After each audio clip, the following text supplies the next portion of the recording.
Assalamualaikum warahmatullahi wabarakatuh. Saya Retno Damayanti, salah satu dosen di program studi D4 Sistem Informasi Bisnis, jurusan Teknologi Informasi Politeknik Negeri Malang.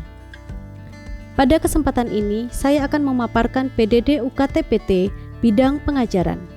Hal yang saya sajikan dalam video ini meliputi deskripsi mata kuliah dan pengajaran di kelas. Mata kuliah yang saya tampilkan di video ini adalah Sistem Pendukung Keputusan.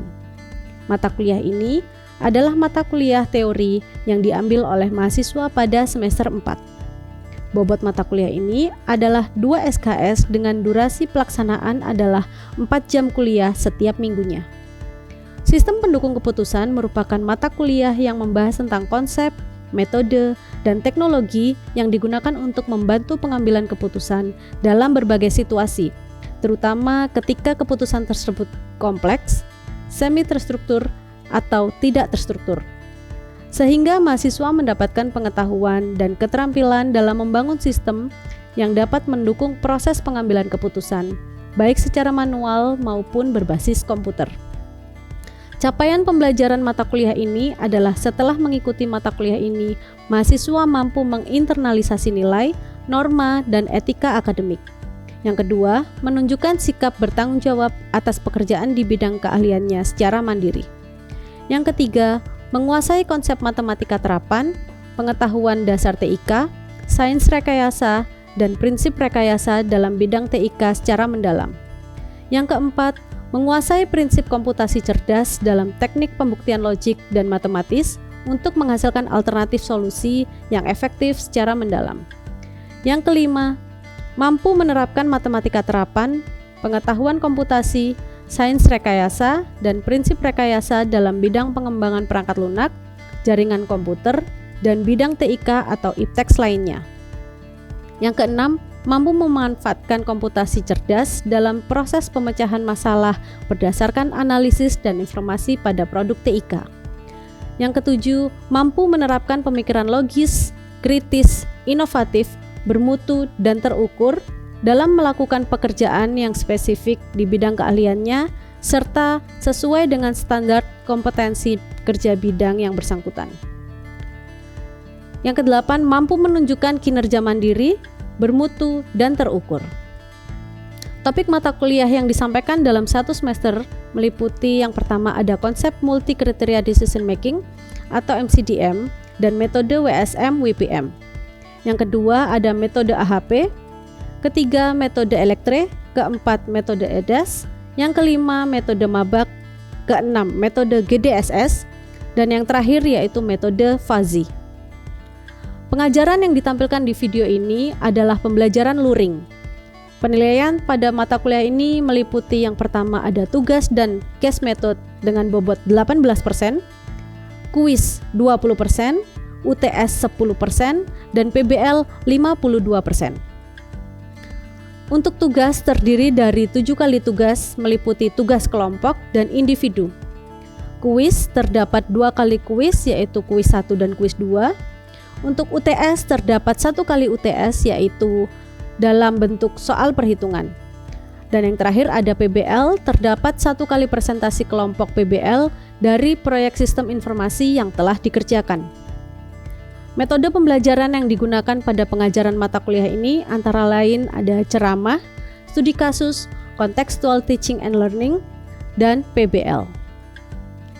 Berikut ini adalah cuplikan pengajaran mata kuliah Sistem Pendukung Keputusan di ruang teori 4 lantai 5 Gedung Jurusan Teknologi Informasi Politeknik Negeri Malang pada materi metode AHP dengan metode pembelajaran ceramah dan contextual teaching and learning.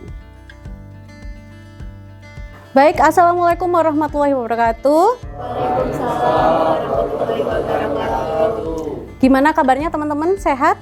Sehat. Tetap kompak ya semuanya. Oke, untuk hari ini kita akan mempelajari sistem pendukung keputusan ya di semester ini, dan ini kita pertemuan ketiga yang akan kita bahas yaitu ada AHP atau Analytic Hierarchy Process ya.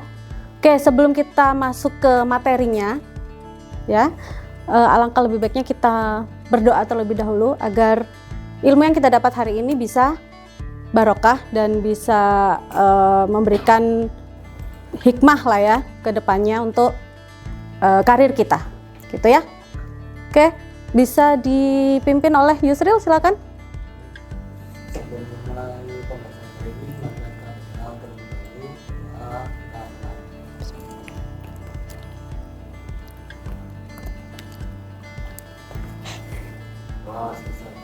Baik, terima kasih.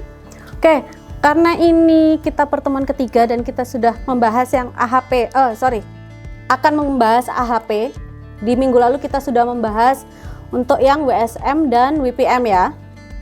Jadi sedikit banyak pasti kalian sudah paham lah apa saja yang nanti akan kita bahas di AHP.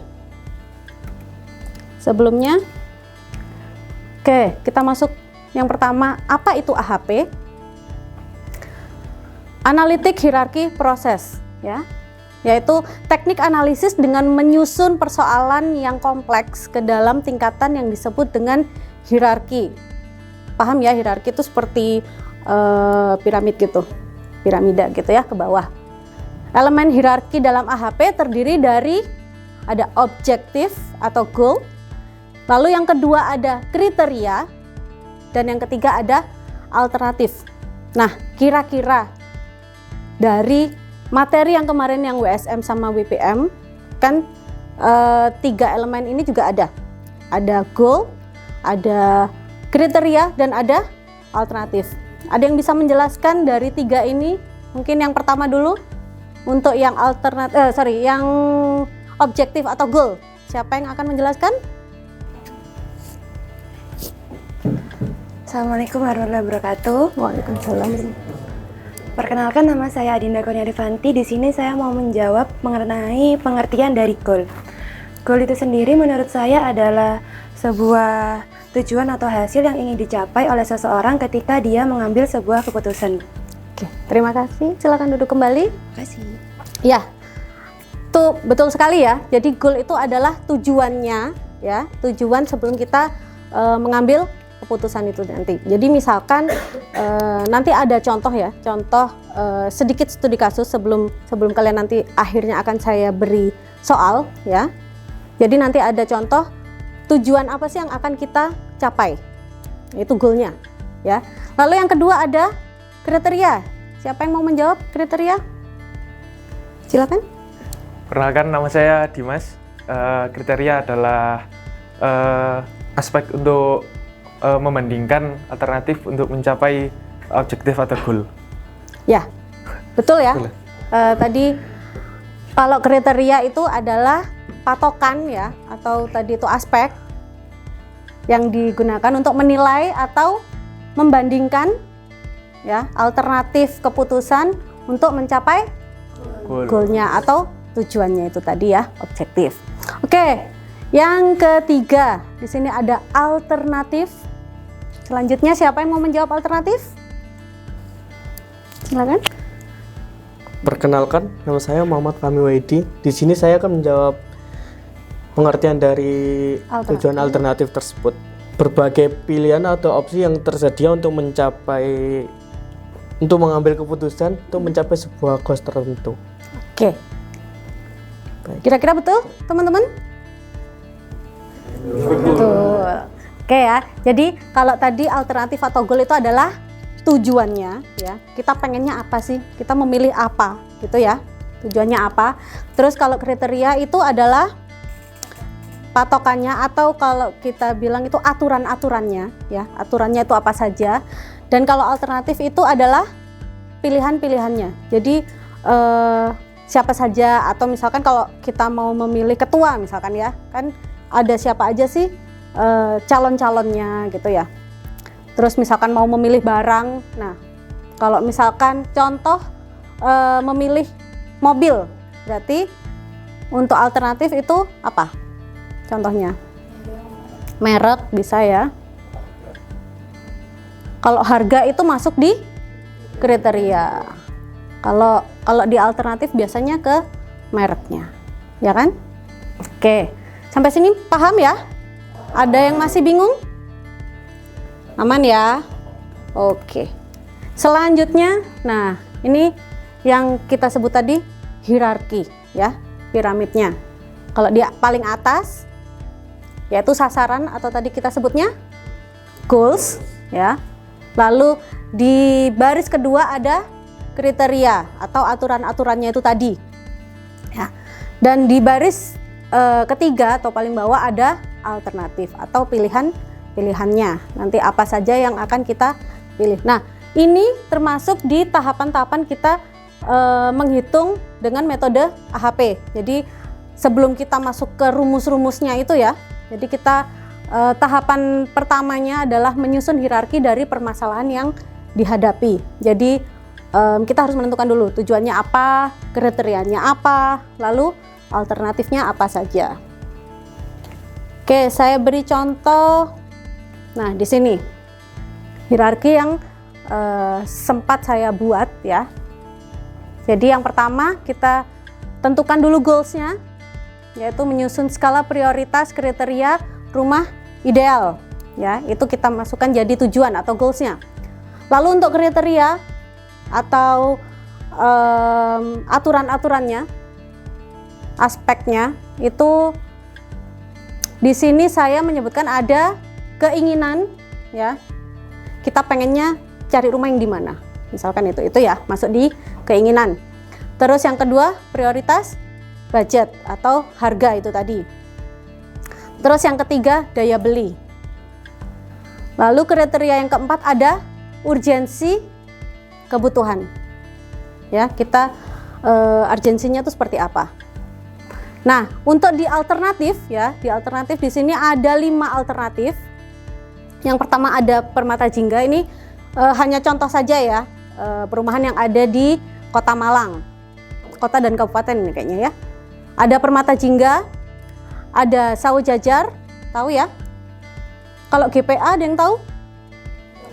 Di Karangploso ya, Gria Permata Alam itu juga ada perumahan. Lalu yang keempat ada Sengkaling Indah, dan yang terakhir, alternatif yang terakhir ada di Gadang Permai. Jadi tahu ya bedanya mana tujuan, mana kriteria, dan mana alternatif. Oke, selanjutnya kita masuk ke tahapan yang kedua.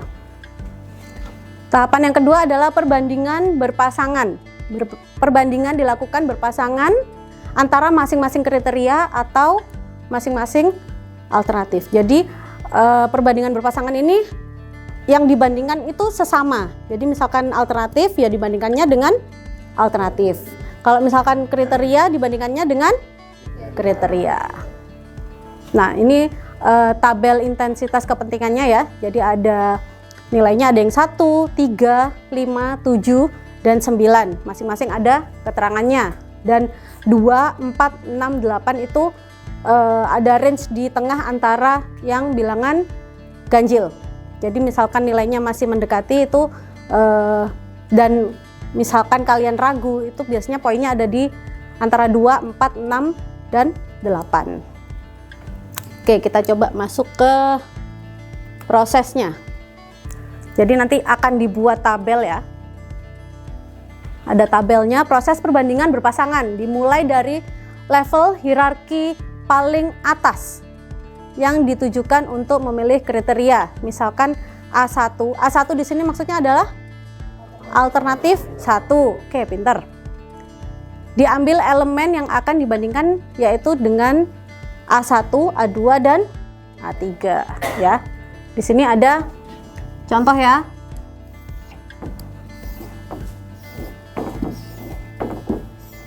Yang satu ya.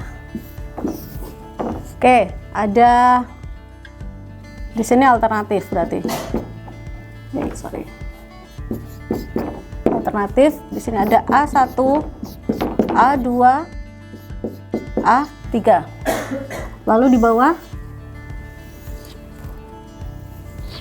juga ada A1, A2 dan A3.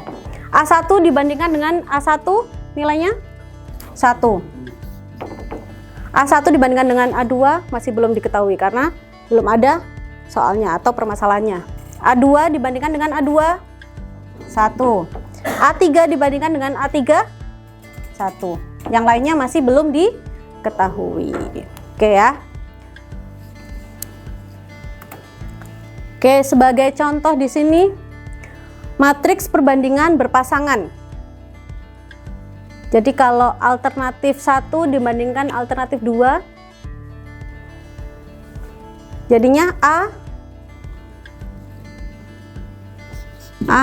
kecil aja ya. A 1 2. Karena membacanya harus dari sisi kiri. Ya. A 1 2. Di sini berarti A 1 3. Di sini? Di sini? A 2 1. Betul nggak? Oh, itu kenapa 1 per? Karena nilainya di sini adalah berkebalikan. Ya. Jadi contohnya misalkan ini hanya penamaannya, di sini berarti A 3 1. Di sini A 3 2. Di sini A 2 3. Nah, untuk contohnya yang tabel yang di bawah ini, dimisalkan A dibandingkan A itu 1, berarti kan sama ya, kalau A dibanding A pasti 1. Lalu A dibandingkan dengan B, berarti yang A1 dibandingkan dengan A2 berarti kan? Berarti bacanya A1 2, poinnya 3. Berarti A2 1 1/3, karena kebalikannya. Kalau tadi A12 adalah 3/1. Kalau 3 dibanding 1 kan pasti 3 ya. Nah, kalau A21 atau poinnya perbandingan antara B dengan A itu adalah 1/3. Terus A dibandingkan dengan C. Ya, dilihat kalimat pertamanya dulu. A dibandingkan dengan C. Berarti dilihatnya dari A dulu baru C-nya. Berarti yang dilihat adalah baris yang pertama. Oke. A dibandingkan C, poinnya 5. Kalau C dibandingkan A, 1/5 atau 1/5. Sampai sini paham? Paham. Oke. Selanjutnya, ya, tahapan yang ketiga adalah penentuan bobot prioritas. Yaitu membagi setiap nilai sel dengan jumlah setiap kolom yang berkesesuaian. Jumlahkan dan ratakan setiap barisnya. Jadi dibuat setelah dijumlah dibagi lagi menjadi rata-rata, ya. Rata-rata menunjukkan nilai priority weight atau PW. Biasanya kita sebutnya bobot gitu aja sih. Ya, bobot prioritas. Untuk setiap baris yang bersangkutan. Nah, itu untuk menentukan bobot prioritasnya seperti itu. Nanti bisa sambil langsung ke soal biar lebih paham. Tahapan yang berikutnya atau tahapan yang keempat yaitu menghitung CR-nya atau konsistensi rasio, ya. Untuk prosesnya yang pertama adalah mengalihkan matriks dengan PW atau bobot prioritas tadi. Lalu yang kedua, membagi hasil dari perhitungan di atas dengan PW. Jadi perhitungan yang A itu nanti dibagi lagi dengan bobot prioritasnya. Ya, hasil yang A itu tadi 4A itu dibagi lagi dengan bobotnya. Setelah itu menghitung lambda max-nya. Nah, untuk menghitung lambda max-nya, rumusnya adalah jumlah hasil perhitungan di poin B, ya, dijumlahkan dulu. Jadi kan nanti ada di tabel ya, di tabel itu ada jumlah-jumlahnya. Nah, itu dibagi dengan jumlah elemen kriteria. Jadi kriterianya misalkan ada berapa? Tadi contohnya yang perumahan kriterianya ada ada 4. Coba kita cek lagi. Ada yang masih ingat tadi? Karena kalau yang alternatif kan ada 5 ya. Kalau kriterianya, nah ada 4. Ada budget tadi ya. Ada budget, ada keinginan, daya beli, dan urgensi kebutuhan. Oke, kita kembali lagi. Mana tadi? Oke. Berarti hasil penjumlahan dari yang di poin B dibagi dengan kriterianya tadi ada 4. Setelah itu menghitung indeks konsistensi atau CI-nya, ya. Di sini ada lambda max pangkat ini lambda max dikurangi n itu jumlah elemen kriterianya tadi. Berarti ada 4, ya. Dibagi n-1. Berarti dibagi 3 karena tadi jumlah kriterianya ada 4. Nah, setelah menghitung CI-nya, kita cari CR-nya. Ini tujuannya tadi yang menghitung konsistensi rasio. Untuk menghitung CR atau konsistensi rasio, yaitu rumusnya dengan CI dibagi dengan RI, ya. Nah, untuk RI-nya itu indeks random konsistensi itu sudah ada tabel patennya, jadi mengikuti dari sini. Nah, untuk tabel ini juga mengikuti, misalkan kriterianya tadi ada 4, berarti kita pakai kolom yang ke 4, nilainya 0,90. Jadi misalkan tadi CI-nya itu berapapun itu tadi ya, poinnya yang CI dibagi dengan 0,90. Nah, CR di sini jika rasio konsistensi kurang dari atau sama dengan 0,1, maka hasil perhitungan dapat disimpulkan berarti datanya benar. Tapi kalau misalkan CR-nya itu lebih dari 0,1, berarti kita harus menghitung ulang. Nah, kalau tetap waktu kita menghitung ulang itu hasilnya tetap lebih dari 0,1, berarti ada data yang salah, gitu ya. Jadi dianggap benar, itu datanya itu dapat dianggap benar kalau CR-nya itu kurang dari atau sama dengan 0,1. Itu untuk tahapan yang CR-nya. Nah, tahapan selanjutnya atau tahapan kelima yaitu menghitung perbandingan berpasangan untuk setiap alternatif pada setiap kriteria, ya. Dengan cara yang sama, langkah 1 sampai 4. Jadi tadi langkah 1 sampai 4 itu hanya menghitung perbandingan berpasangan dari yang kriteria, belum menghitung yang alternatif. Padahal alternatif juga ada setiap kriteria. Jadi misalkan dari setiap kriteria itu kan alternatifnya ada 5. Ada kriteria 1 alternatifnya ada 5, kriteria 2 alternatifnya ada 5. Nah, itu menghitung ulang dari langkah 1 sampai 4. Ya. Terus tahapan yang terakhir yaitu pengambilan keputusan. Pengambilan keputusan di sini didasarkan pada perbandingan perhitungan perkalian bobot prioritas kriteria dengan bobot prioritas alternatif pilihan, ya. Di sini untuk pengambilan keputusannya. Nah, agar kalian lebih paham, ya, saya sudah menyiapkan ada soal yang akan kalian kerjakan, tapi berkelompok saja. Jadi biar tiap meja, ya, saya bagikan satu kertas untuk kalian bahas bersama. Nanti setelah kalian diskusi per kelompok 2 orang, setelah itu baru kita bahas bersama di depan. Mungkin nanti ada yang presentasi, gitu ya. Oke, saya bagikan terlebih dahulu.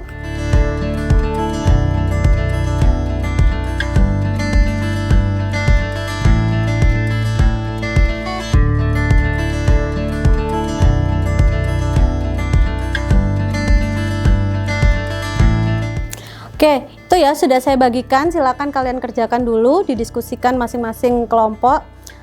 Setelah itu nanti kita bahas bersama di depan, gitu ya. Oke, silakan.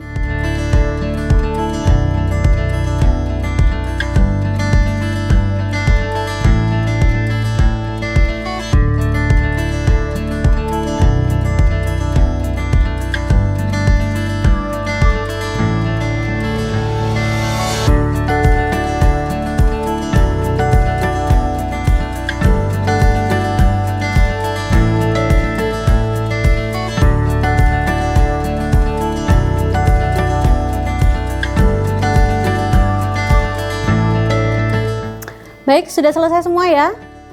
Oke. Oke, setelah ini kita bahas bersama-sama ya, dari soal yang sudah saya bagi tadi. Bisa maju bergantian nomor 1 dari nomor 1, nomor 2 dan selanjutnya. Oke, yang mau maju nomor 1 siapa? Silakan.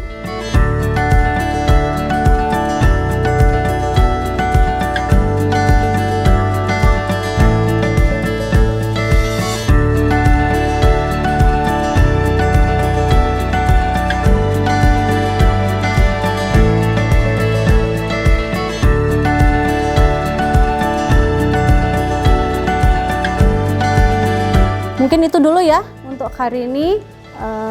Saya cukupkan perkuliahan hari ini. Terima kasih. Tetap jaga kesehatan semuanya. Ya, saya akhiri perkuliahan hari ini. Mohon maaf jika saya ada salah kata, salah perbuatan. Saya akhiri. Terima kasih. Wassalamualaikum warahmatullahi wabarakatuh. Demikian deskripsi singkat dan juga cuplikan pada saat saya mengajar di salah satu mata kuliah yang saya ampuh, yaitu mata kuliah Sistem Pendukung Keputusan. Semoga aktivitas kegiatan pendidikan dan pengajaran yang biasa saya lakukan dapat tergambarkan pada video ini. Terima kasih atas perhatiannya, semoga bermanfaat. Saya Retno Damayanti, pamit dan mohon undur diri. Sampai jumpa di lain kesempatan. Wassalamualaikum warahmatullahi wabarakatuh.